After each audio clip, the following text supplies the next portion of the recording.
Hallelujah. Aking Diyos ng himala.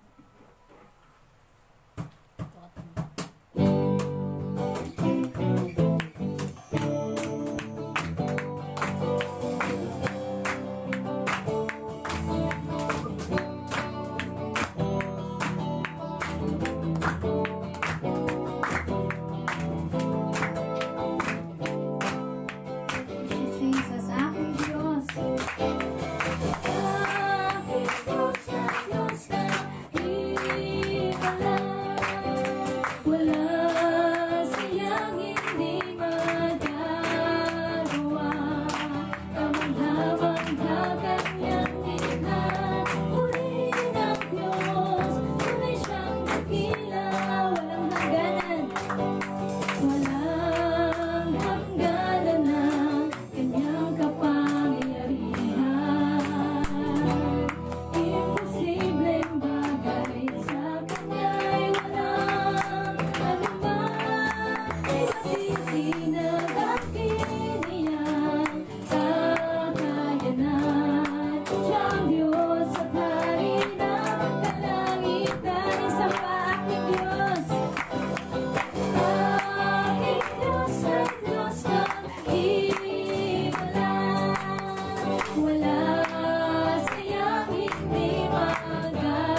Jesus. Kayo ang Diyos na walang katulad, Panginoon.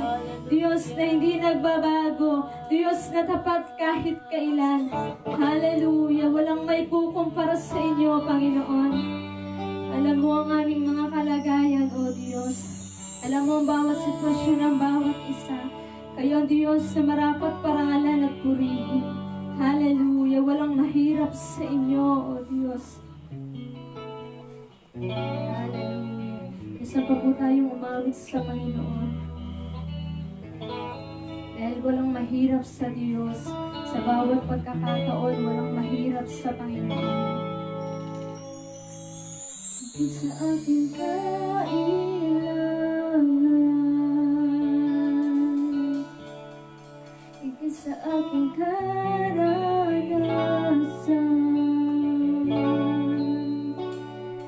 higit sa aking isipin, ay kaya niyong gawin. Higit sa aking kalakasan,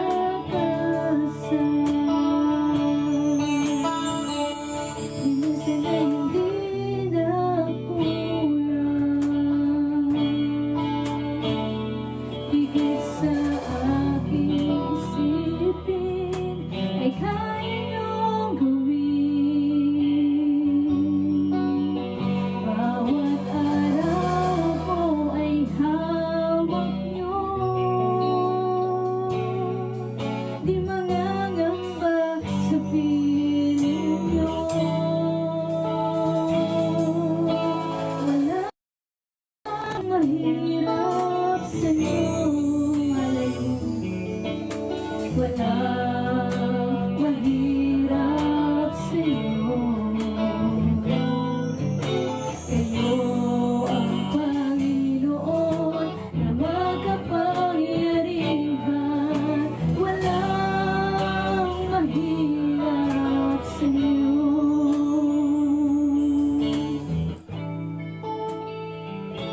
Higit sa aking kailangan,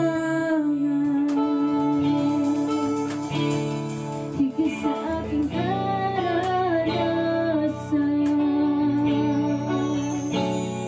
higit sa aking isipin, ay kaya niyong gawin. Higit sa aking kalakasan,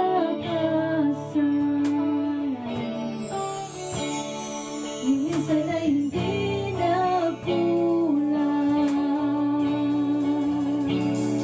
Higit sa aking isipin, ay kaya niyong gawin.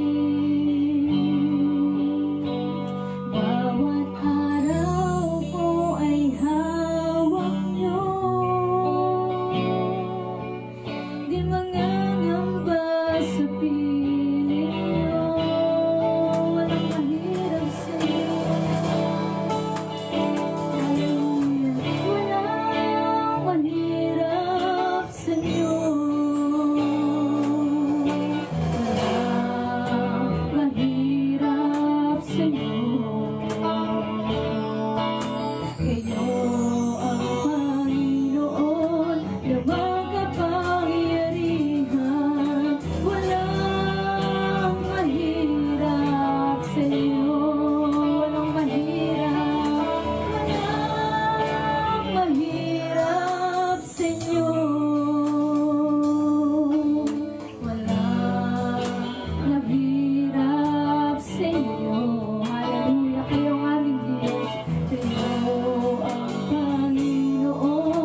Pangako niyo ang tangi kong sandigan. Pangako niyo'y tapat, magpakailanman ako ay di iiwan o pababayaan man. Pangako niyo'y aking paghahawakan. Sabihin natin ang sandigan natin ang pangako ng Panginoon. Pangako niyo'y aking paghahawakan. Pangako niyo ang tangi kong sandigan. Pangako niyo'y tapat, magpakailanman ako ay di iiwan o papabayaan man. Pangako niyo'y aking paghahawakan. Pangako niyo'y aking paghahawakan. Pangako niyo ang tangi kong sandigan. Pangako niyo'y tapat, magpakailanman ako ay di iiwan o papabayaan man. Pangako niyo'y aking paghahawakan. Ako'y di iiwan, ako'y di iiwan o papabayaan man. Pangako aking panghahawakan. Hallelujah. We praise you, Jesus. We glorify your name, O Lord. Hallelujah. Dakila kayo, Diyos. Diyos na makapangyarihan sa lahat. Diyos na tapat sa kanyang mga pangako. Hallelujah. Hallelujah. We give you glory. Hallelujah. Salamat sa inyo, Panginoon. Meron kaming Diyos na masasandigan na kagaya ninyo. Diyos na tapat sa kanyang mga pangako. Diyos na hindi nagbabago kahit kailan. Hallelujah. Hallelujah. We praise you, Jesus. Luwalhati sa inyong pangalan, Panginoon. Luwalhati sa inyong pangalan. Maasahan namin ang pangakong sinasabi niyo sa amin, Panginoon. Kayo ang aming Diyos ng pag-asa. Hallelujah. Hallelujah. Praise you, Jesus. Luwalhati po sa inyo, O Diyos. Luwalhati po sa inyo, O Diyos. Hallelujah. Patuloy po naming inaanyayahan kayo, Banal na Espiritu, ngayong oras na ito. Patuloy ang pangunguna niyo sa amin, Panginoon. Ang tagumpay na nagmumula sa inyo, patuloy naming inaangkin. Hallelujah. Sa inyo, Panginoon, ang mataas na pagbuhan.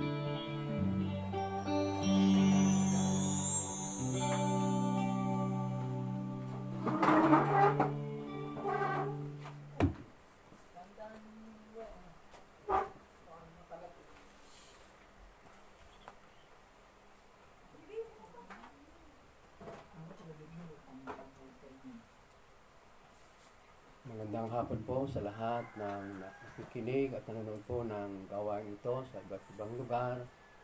Ito po isang magandang pagkakataon para sa atin na tayo mga anak ng Diyos ay magbigay sigla at magpagpalakasan sa pamamagitan ng salita ng Diyos na alam natin ito yung ating kailangan, lalo tigit sa napapanahong ito na ating kinalalagyan. Kaya sa hapong ito, alam ko na ang Diyos ay mayroong nakalaang pagkapala sa atin sa mga salitang ating pagsasaluhan ngayong hapon ito. Purihin ang Diyos sa kanyang kabutihan sa buhay natin, sapagkat ang Diyos ay hindi natin pababayaan kahit pamihad lang ang gawain ng Diyos sa ating kapanahunan. Kaya ngayong hapon, dito tayo sa aklat ng Korinto, magbubulay-bulay ng salita ng Diyos.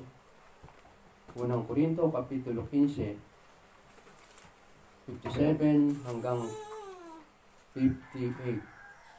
Sabi rito ng salita ng Diyos sa aklat ni Pablo sa Korinto. Magpasalamat tayo sa Diyos na nagbibigay sa atin ng tagumpay sa pamamagitan ng ating Panginoong Kristo.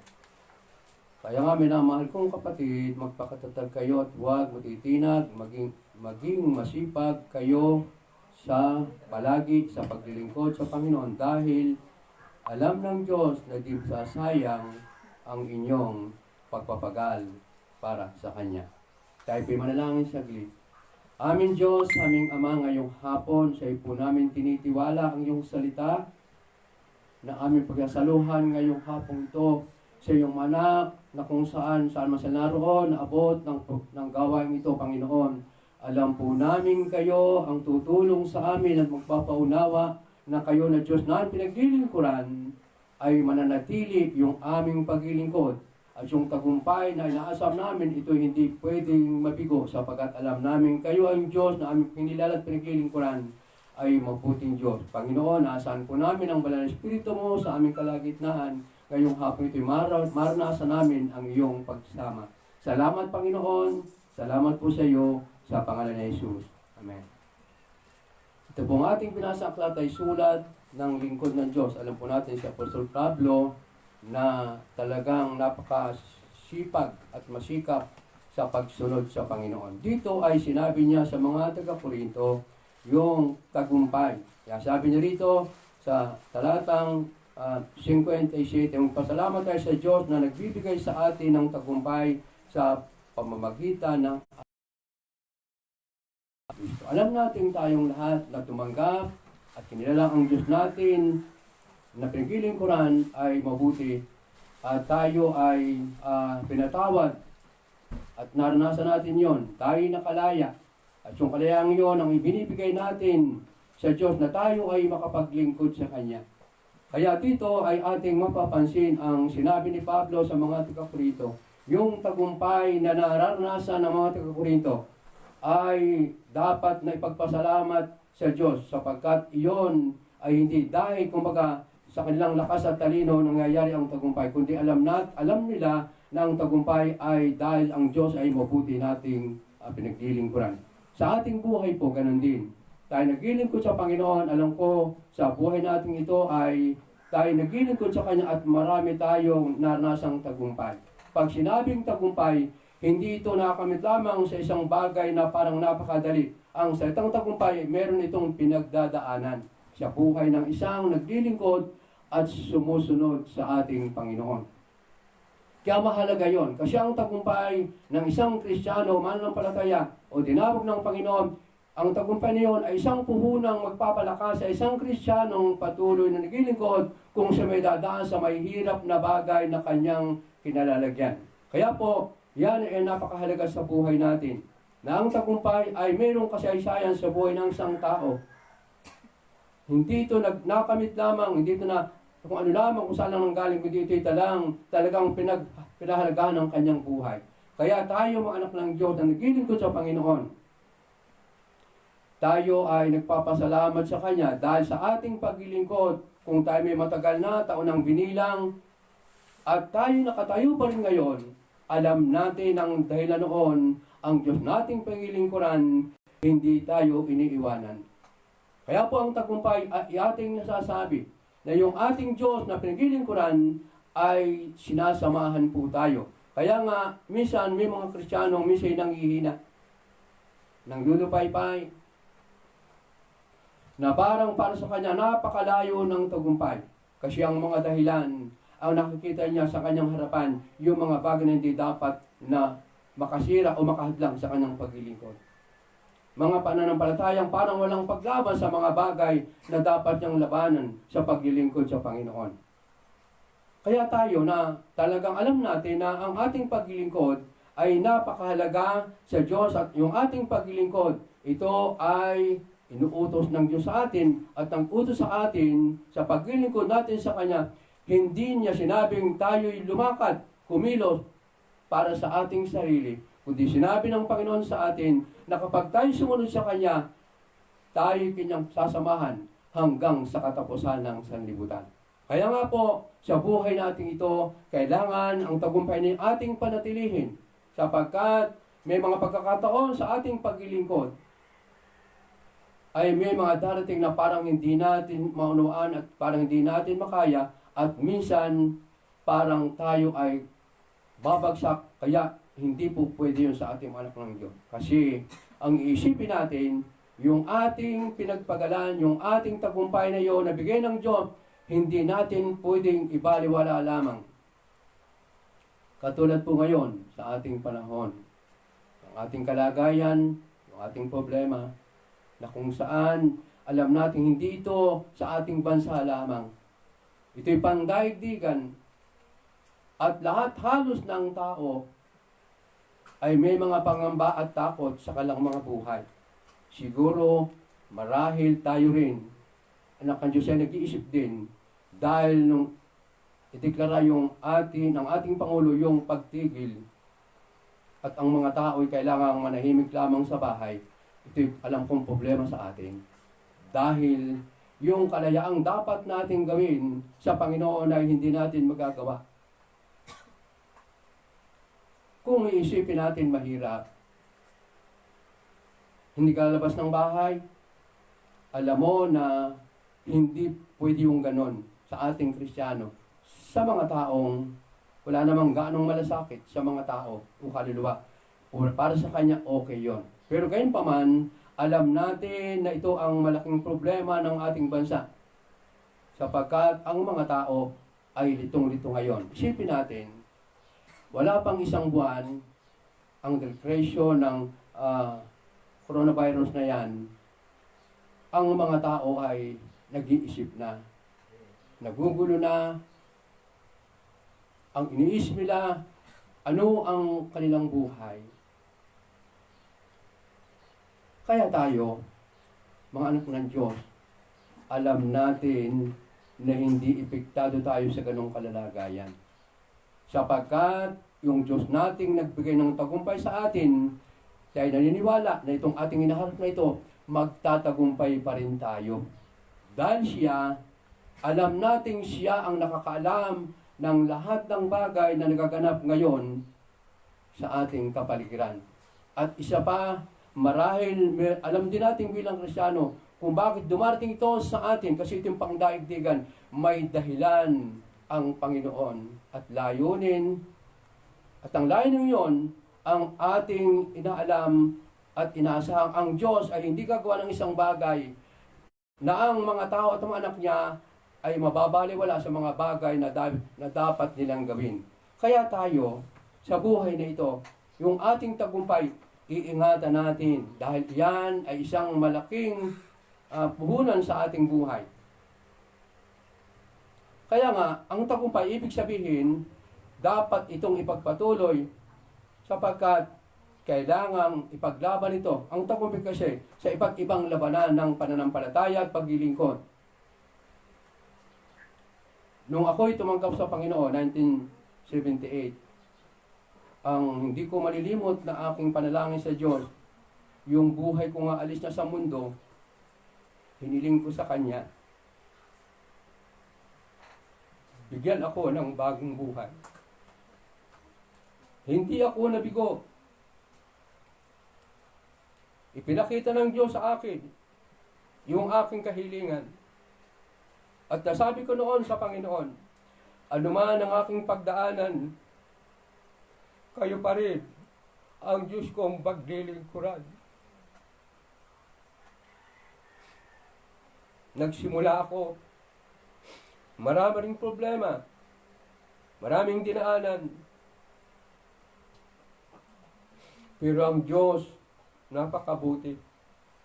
Mga tagpo, minsan wala akong pag-asa, minsan walang pangailangan, minsan walang makakain, pero ang Diyos, na pinaggiling ko at pinagtawalaan, doon ko nakita yung kanyang kabutihan. Ako'y nakapagtagumpay sa maraming panahon ng aking paglilingkod sa Kanya. At ito ang kailangan nating maintindihan. Ang pagsubok hindi nawawala. Nandyan lang yung palagi sa buhay natin. Sapagkat meron tayong kalaban sa buhay na ito. Na ayaw niyang tayong anak ng Diyos ay magtagumpay sa ating paglilingkod sa ating Diyos sapagkat alam niyang siya ay hindi magiging karangal sa mga tao. Kaya nga tayo sa buhay na ito ay kailangan magpatuloy sa ating paglilingkod sa Diyos. At yung tagumpay na yun ay ating kaming puhunan sapagkat alam natin sa ating paglilingkod, marami pa tayong pagdadaan ng mahihirap na bagay. Pero dito sa pangalawang talatang sinabi ni Pablo sa mga taga-Korinto, at ito'y kasama rin tayo, na sinabi niya sa kanila, kaya nga mga minamahal ko mga kapatid, magpakatatag kayo at huwag matitilag. Ito po ngayon ang ating aalamin sa ating buhay. Yung ating ngayong ipinaglalaban, ito yung ating ngayon kung saan iniisip natin marahil kung ito magpapatuloy, ano na kaya ang kasasapitan.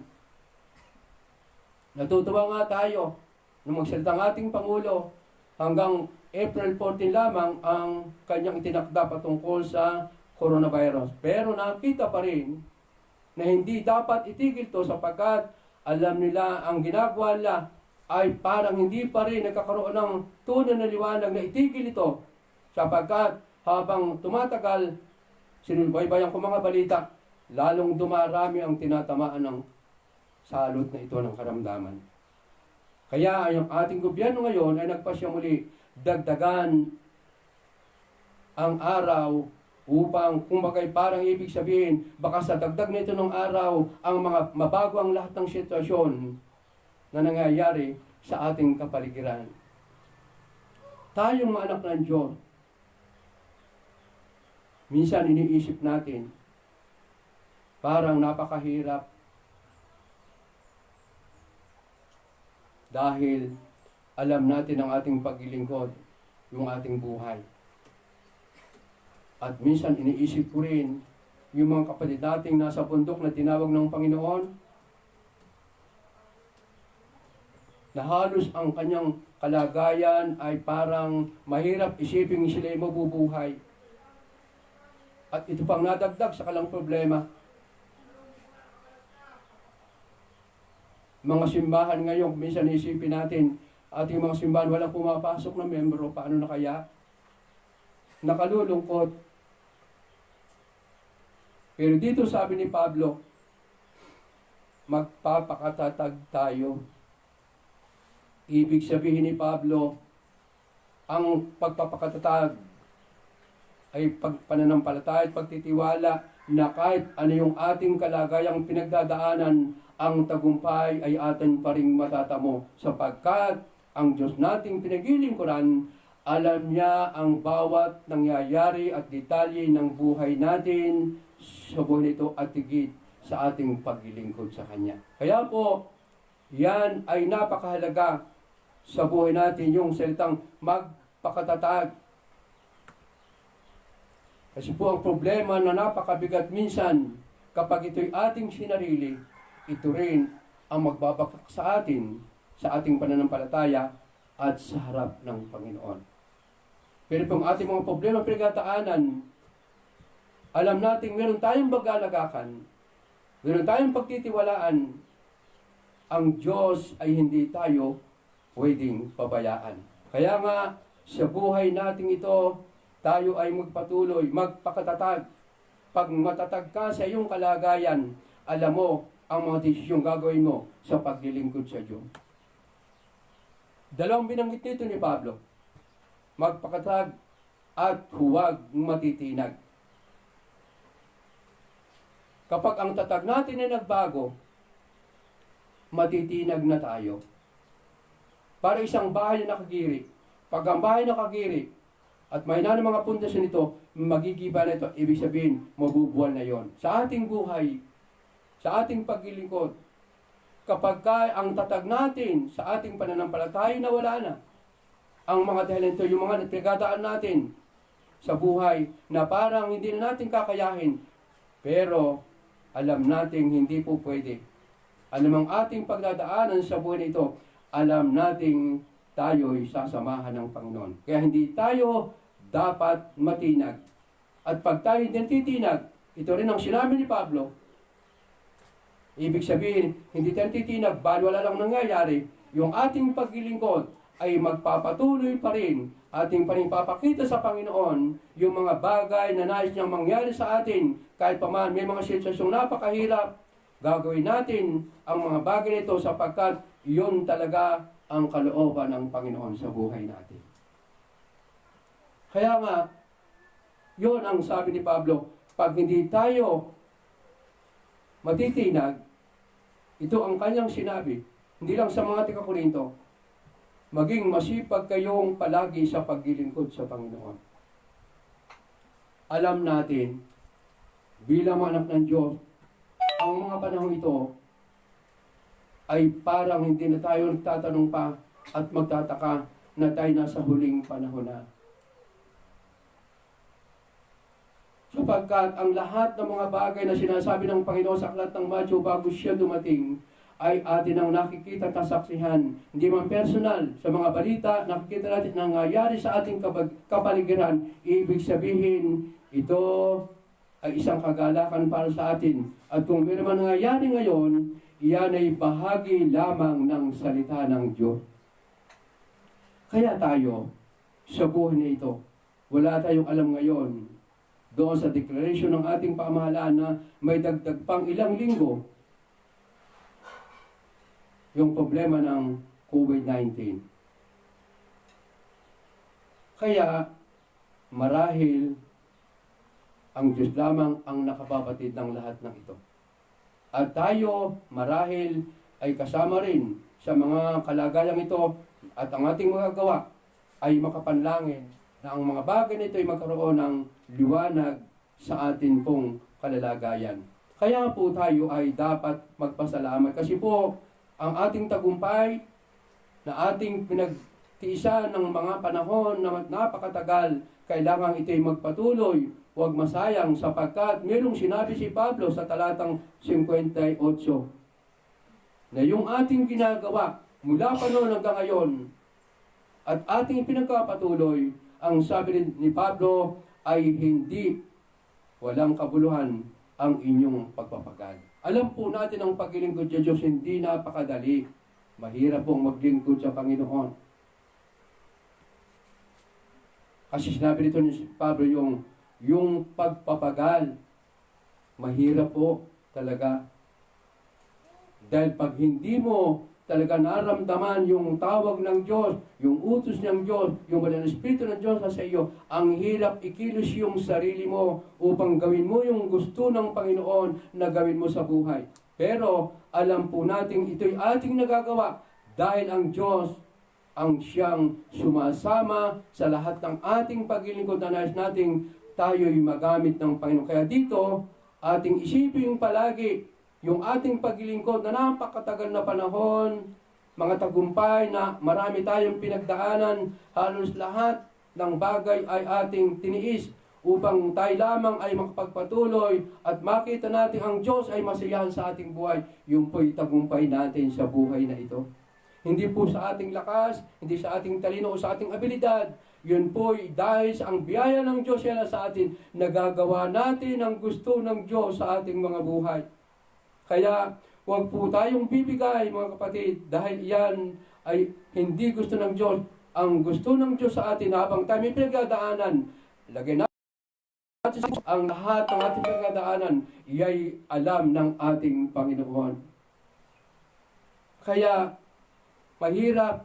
Kaya sabi ni Pablo, di masasayang inyong pagpapagal. Opo, alam po natin ang salitang pagpapagal.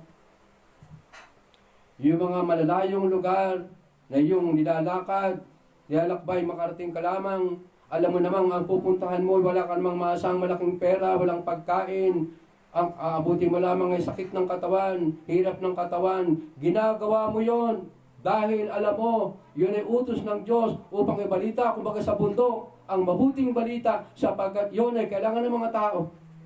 Sino yung mga taong yon? Kung isipin natin, mga taong wala ka namang pwedeng masabing kung ikaw ay mangangaral, yung buhay na pwedeng maging bahagi. O, merong maibigay sa iyo, minsa'y wala.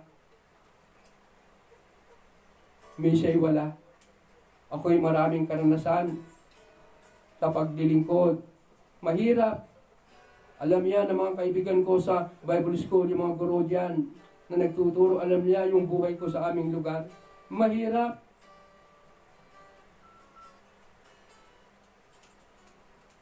Mayroon akong 3 anak. Nagsimula ako noon. Wala akong ganong alam.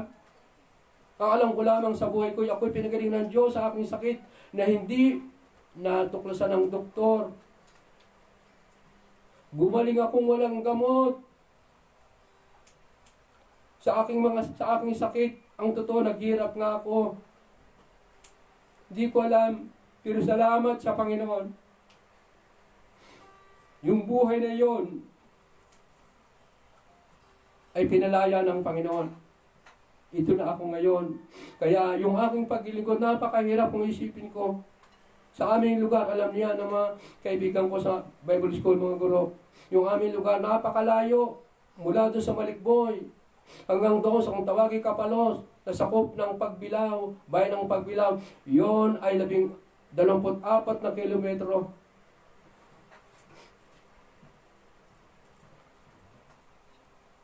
Lalakarin yon, wala ang karsada sa amin noon. Gubat yon. Meron pang malawak na ilog, na ang ilog halos kalahating kilometro ang lawak. Yun po yung aking nilalangoy, makarating lamang ako doon. Kung saan naroon ang mga taong nangangailangan sa Panginoon. Pagkatapos sa kabilang ibayo, hindi doon ang Bible study. Lakad pa ng 8 kilometro. Isang lugar, na isang barangay, na tabing dagat. Doon ako nangangaral. Marami bang tao? 3 lamang, 2 lamang. May pagkain ba? Wala. Umuwi akong wala. Pero salamat sa Diyos. Sinasabi kong palagi sa gubat may mga prutas. Doon ako naghahapunan. Doon ako kumakain. Yun ang pagkapagala sinasabi ni Pablo sa paglilingkod natin sa Diyos. At marami pa. Lahat ng mga anak ng Diyos sa mga kabundukan, alam natin, maraming sakripisyo yan. Pero salamat sa Panginoon. Alam natin ang lahat na yan. Ating gagawin pagkapatuloy. Yan ay hindi walang kabuluhan. Kaya nga sa oras na ito, sana ang Diyos na ating pinagilingkuran, hindi ito makapagbigay hina sa atin ng ating pinagdaan ngayon, kundi sa halip, nawa ito ay magbigay lalo ng matatag nating pananampalataya at pagtitiwala na tayong lahat na nagilingkod sa Kanya, alam ng Panginoon yung ating kalagayan. Kaya po, sa ating buhay, alam natin, mayroong magandang mga balita. Nung declaration, i-declare itong ating pagtitisan ngayon patungkol sa coronavirus. Binabalita ng ating Pangulo, dahil ang mga tao ay dumadaing na, 2 linggo pa, iba'y nag-aaklas na, iba'y umiyak na, sapagkat alam nila, malaking problema sa kanila, yung kailang pangailangan. Maganda ang balita ng ating Pangulo. Ang pera ng bansang Pilipinas ay meron hinanda para sa mga taong tutulungan sa kailang kalalagayan.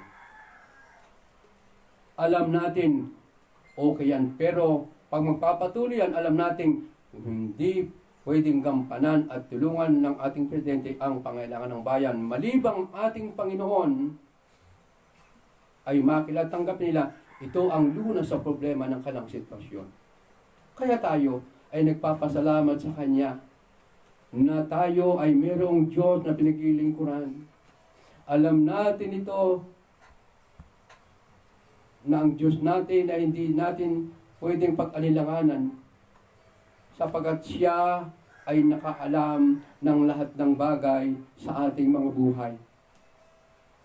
Kaya tayo, naglilingkod at sumusunod sa Kanya, magpatuloy po tayo.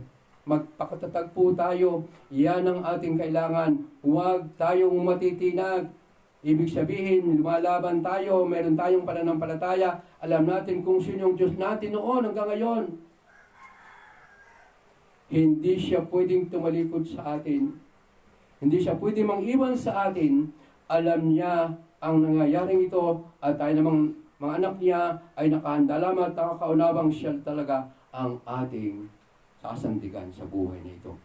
Kaya, yung ating paglilingkod, yung ating pananampalataya, hayaan po nating makita natin ang nangyayaring ito. Alam natin, ang Diyos ay hindi gawa na isang bagay na tayong mga anak ng Diyos ay hindi mamamanga sa Kanyang gagawin. Makikita natin na itong parang hindi magandang kalalagayan, pag ito ay nagliwanag sa kalooban ng Diyos, makikita natin mabuti nga palang Panginoon. Bakit? Baka minsan alam natin, baka ang bagay na ito ay maging dahilan at daan ng mga taong matigas ang puso. Na malaman lang walang ibang Diyos na dapat kilalanin, tanggapin at pahalagahan sa buhay na ito. Purihin ang Panginoon. Kaya po sa hapong ito, nawa ang ating pananampalataya, hayaan po natin ito ay magpatuloy, anuman ang ating kalalagayan, anuman ang ating pinagdaanan. Ang Diyos pa rin nating nakilala noon ay ngayon pa rin at hindi siya nagbabago. Kaya, ganyan ang dapat po nating ilagay sa ating puso sa panahon ito. Yung Diyos natin ang siyang tutulong sa mga ating kalagayang hinaharap sa panahon ito. Purihin ang Panginoon. Nawa po mga kapatid, mga kamagagawa kong pastor, sana hindi ito maging dahilan ng inyong pagbagsak, kundi sa halip, ito'y maging paraan ng Diyos sa inyo, mas lumakas tayo at magbigay sigla sa Panginoon dahil walang ibang paraang kailangan natin. Ang Diyos na ating tinanggap at tumawag sa atin, iyan ang maintindihan natin. Siya ay nakalaang palagi sa ating mga buhay. Purihin ang Panginoon ngayong hapong ito sa kanyang salitang ating pinagsaluhan. Salamat. Purihin ka, dakilang Diyos. At ngayong hapon, tayo po'y mananalangin.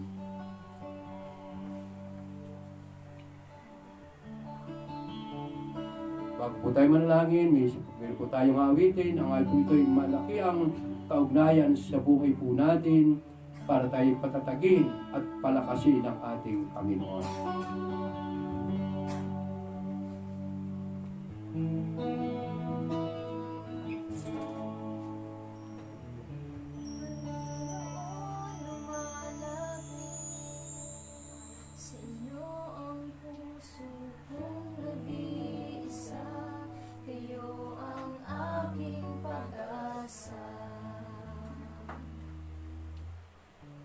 Panginoon, tungkol sa aking dalangin, tapat kailanpaman, aking kapayapaan.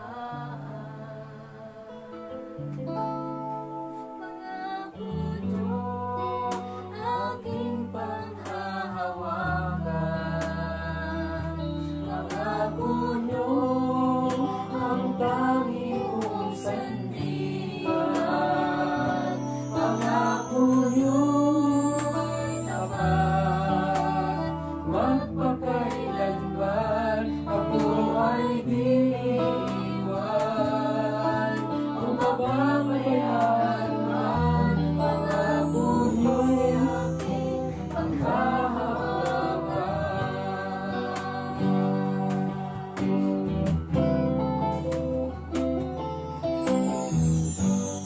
Panginoon, lumalapit.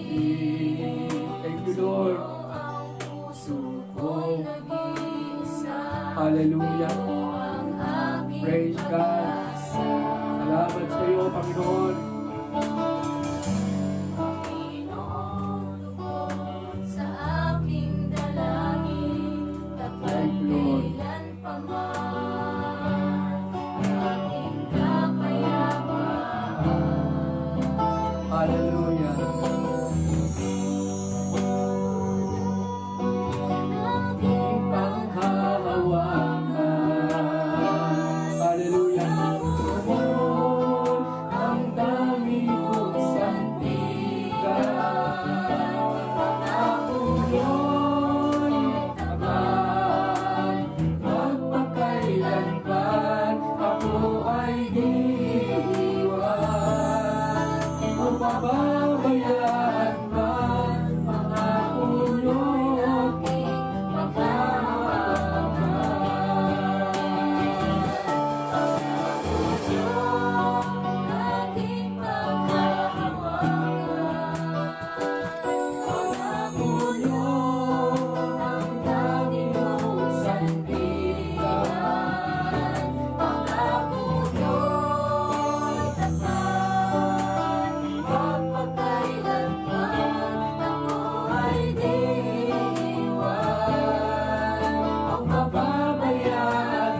po'y manlangin.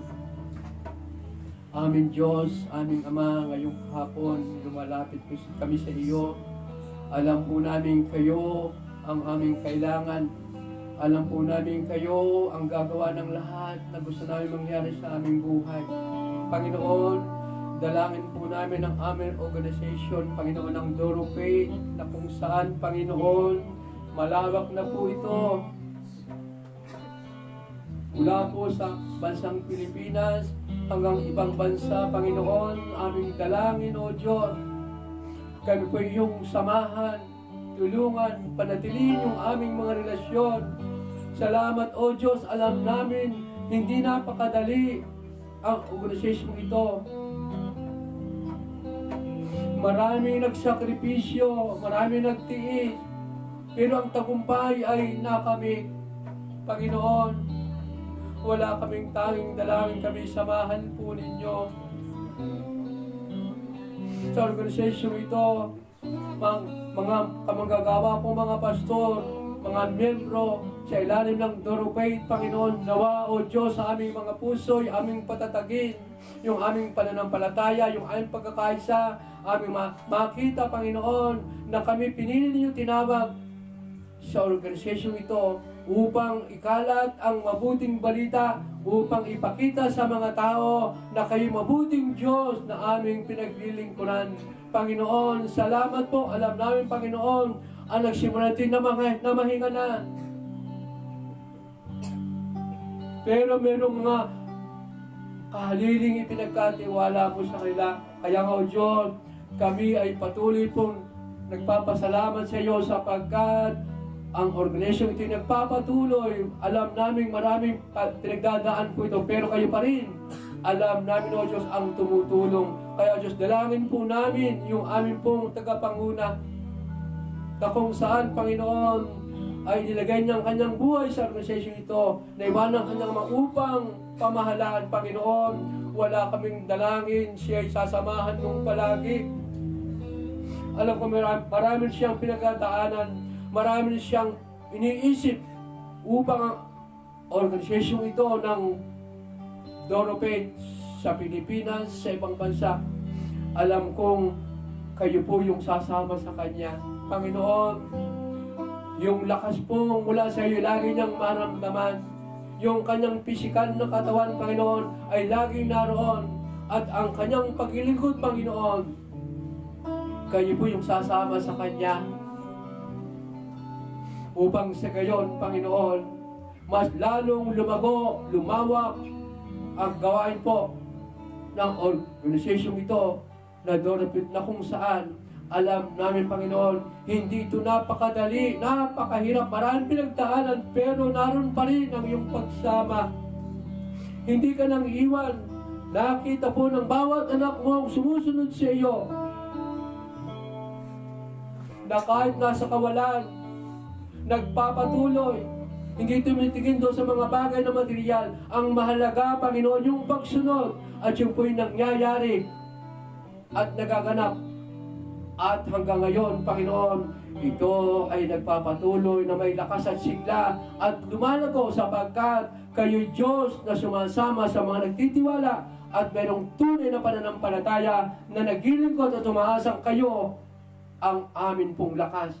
Kaya po, Panginoon, alam namin, kayo lang po ang tanging paraan upang maging matatag ang organisasyong ito ng Doro Faith. Panginoon, salamat po. Napakabuti ninyo. Ngayon din, O Diyos, yung aming mga kasama sa mga distrito, kayo po, Panginoon, ang aming talagang inaasahan, kinakalungan, na alam namin kayo ang nagbibigay ng tagumpay. Sapagkat kung wala kayo, Panginoon, mahirap, hindi namin kaya ang lahat ng bagay na namin gawin. Pero salamat, O Diyos, kaya dalangin ko, Panginoon, ang aking mga kasama sa mga distrito, sa iba't ibang mga lugar.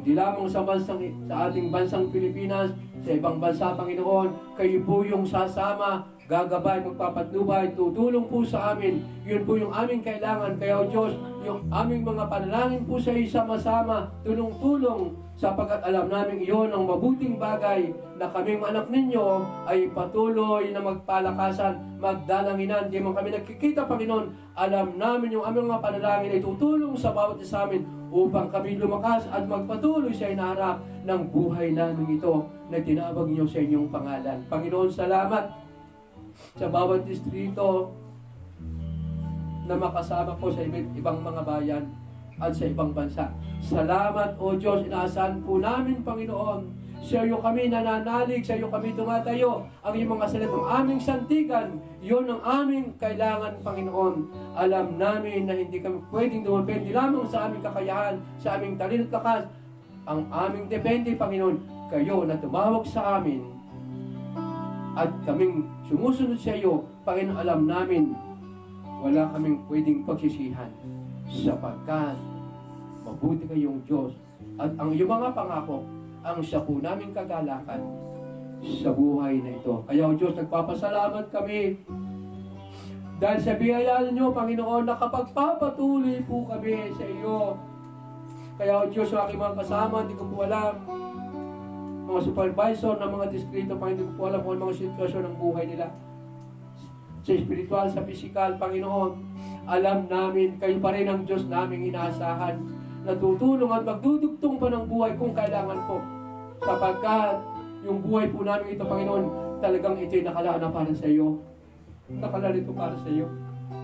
Salamat, Panginoon. O Diyos, gayon din, alam namin, kung aming bansang ito, ang lahat ng anak ng Diyos na talagang sa iyo naglilingkod, mayroong karapatan, kapangyarihan na kailangang pwedeng tumugon at umabot ng aming mga daig sa panahong ito. Itong aming bansa, Panginoon, na aming nakikita ngayon, alam namin nagsisikap ang bawat matataas na pinuno ng aming bansa. Pero alam namin, Panginoon, may hangganan din ang kanilang gagawin. Maring itong panahon ito, makakagawa pa sila, pero pag ito'y tumagal, Panginoon, marahil meron silang ibang kaisipan. Pero kayo na Diyos naming pinaglilingkuran, nawa, Panginoon, maintindihan nila na anumang gagawin, na ang tao lamang gagawa, hindi ito pwedeng manatili ng napangmatagalan sapagkat may limitasyon. Pero kayo na aming Panginoon na pinaglilingkuran, kaya Diyos aming dalangin, Panginoon, inyo pong samahan ng aming matataas na pinuno ng aming bansa mula sa Pangulo, Senador, Congressman, Gobernador, Mayor, lahat-lahat, Panginoon.